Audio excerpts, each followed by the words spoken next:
Now then, hobbyists. This is my Tamiya Lunchbox. It's my favourite radio control model from Tamiya, and in some ways the reason that this channel even exists. I did enjoy the build process and painting it. I created some videos off the back of it as well, and because of wear and tear, I thought I would repaint it and add some upgrades, mainly oil shocks and a chassis brace, which is essential and far easier than the 5th shock trick. So phase 2, it became the Big Kahuna Burger Lunchbox. It did look good in the blue and orange, but it didn't look great, and I did feel that something was missing, but it was a fresh look, and that was over a year ago. Now it's time for phase 3. As you can see, it's looking a little bit grubby as it's straight from filming, but the paint is looking a little tired also. It's amazing how the brightness has faded over time. I know how it feels. And it's covered in knocks and dings. The bumper for a while now has been at a jaunty angle, maybe one too many front impacts. It does seem to be sound though, from an engineering point of view, but it needs some TLC and maybe a few more upgrades to make it ready for another year of Lunchbox madness. So let's have a closer look under the hood at what's going on chassis wise with this beaut. So cable management is still something that evades me, but what's new there? The receiver is still firmly in place and the ESC hasn't budged, so that's good at least. Having a quick look all around, I can't see any cracks or troublesome areas on the actual chassis itself. For those interested, this is where the chassis brace is fitted. These are the oil shocks, which I did mention earlier. One thing that is often missed is getting aluminium body mounts. Again, I feel these are important as the plastic ones are brittle and are a very weak point. Let's have a closer look at the body. It's in relatively good shape considering what it goes through. It has scrapes on it, scratches, and I didn't even realise the window was cracked up until this point. Concrete is not kind to these hard-bodied models, especially when they're sliding around on their roof. This used to be black and white, but it is still firmly glued on. All in all, it's a bit battle damaged, but honestly, it does seem to be just superficial, and nothing a bit of tidying up won't help with. It's a survivor, it would seem. At this point, it will be good to look over the intended upgrades that I will be adding to the Lunchbox. First up are alloy wheel hubs to replace the current plastic ones. The chief engineer swears by these, so I thought, why not add them to this build? Next up is the aluminium front lower arm stabiliser. This should add some heavy dutiness to the front end of the Lunchbox, and I have gone for black. It has been machined really well, it seems. A few times I've had issues with the front arms shaking themselves to pieces, so I've gone with some aluminium knuckle arms for the front uprights, in the hope these will be more durable and I can finally put this issue to bed. Okay, so we have an aluminium servo saver with matching aluminium tie rods. I have had issues with the tie rods in the past from the kit version, so hopefully this will beef them up, again in a muted colour. The last item is aluminium front lower arms. My plastic ones have had a real kicking, so most of this round of upgrades have been based around these. Again, I went for black, and an interesting tip, these can also be used for the Tamiya Hornet and the Tamiya Grasshopper, if you want to make either of those models bomb-proof. I'm leaving the front arm bulk in plastic, mainly so this is an actual weak point. If the whole front end is aluminium and rigid, I feel that then something, if it was to go wrong, would go wrong with the chassis tub itself, so leaving this plastic is purely tactical.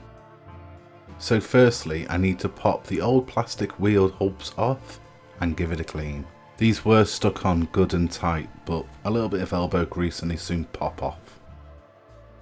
And the next job is to slide the new ones on. They do have little pins with them that also need to be fitted, which are a little bit fiddly, but you get there. And then once the aluminium wheel hub is on, these are usually then in place. This next step is not really needed, but to stop them from sliding off while I'm doing the rest of the replacements, I've put a little bit of Tamiya tape in there just to hold them into place. Now I am going to replace the front end. I won't show you me faffing around with the screwdriver. As exciting as content like this can be, I don't really think it's needed. You all know how to use a screwdriver, so let's move on. You don't want to watch me worry whether or not I've got something upside down, so let's cut to it being upgraded. So there we go. It went better than expected, but it's all in place.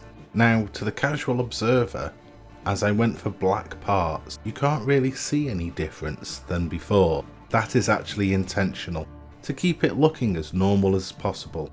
It could also be described as a stealth upgrade. I am hoping that this solves some issues, as when it breaks, it tends to be front end orientated.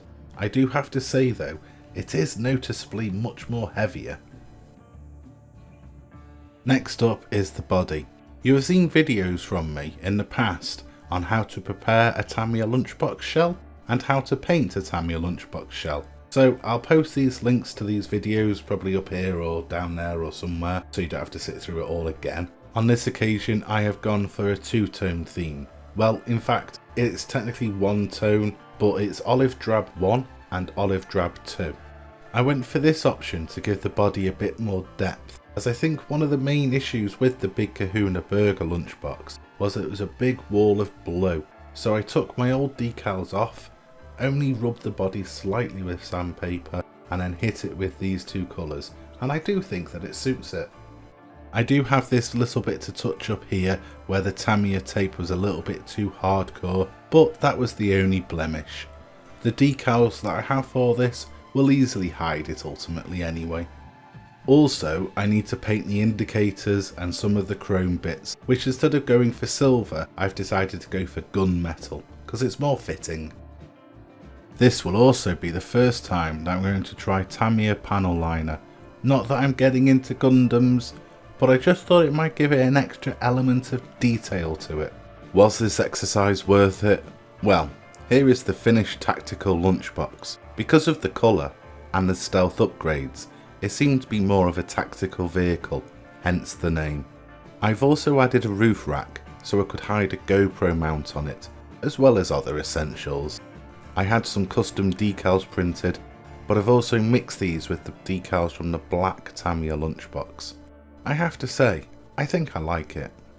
Anyway, while you are here, let's take it out on its first run. Where would be a good place to take the all-new tactical lunchbox? Well, how about a quick visit to Middle Earth? How will it handle now it's been rebuilt?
So you don't miss out on further videos and similar nonsense, please like, feel free to comment, definitely subscribe, and press that bell-shaped thingy to be woken up at all hours for further content.